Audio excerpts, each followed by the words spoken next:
va regarder le business plan et le comparer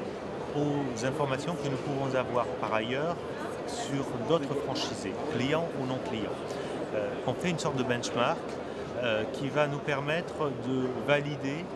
le potentiel ou en tout cas les éléments qui nous sont fournis. Est-ce qu'on est sur un dossier qui est très largement en dessous de ce que réalise l'enseigne et donc a priori avec un chiffre qui va pouvoir être atteint, ou au contraire, est-ce qu'on est déjà sur des moyennes hautes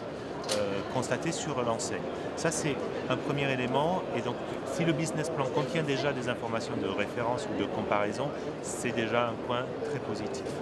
Ensuite, ce que nous allons regarder, c'est est-ce que le business plan a été construit en tenant bien compte de tous les besoins et notamment en termes de trésorerie. Parce que ça, c'est un point sur lequel souvent les franchisés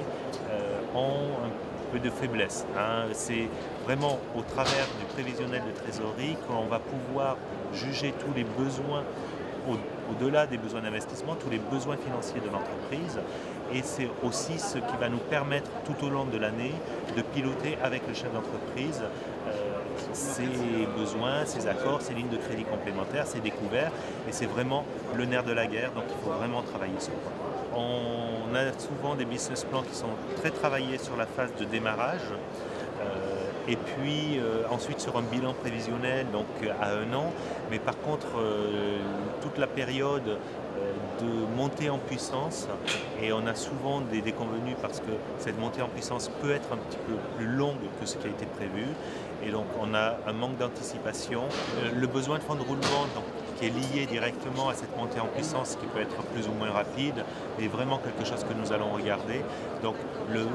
franchisé a quand même besoin, tout en restant dans une logique, parce qu'il n'est pas question non plus de baisser le chiffre d'affaires et de le rendre incohérent avec les résultats ou les chiffres réalisés par d'autres franchisés du même réseau, mais de bien anticiper et effectivement de prendre la précaution de le diminuer un petit peu. Autre élément aussi qu'on peut retrouver, c'est souvent des progressions extrêmement importantes entre la première, la deuxième, la troisième année.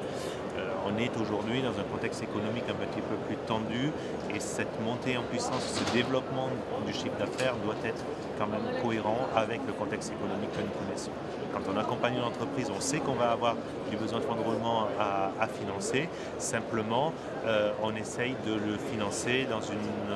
à une hauteur qui reste cohérente avec les autres engagements.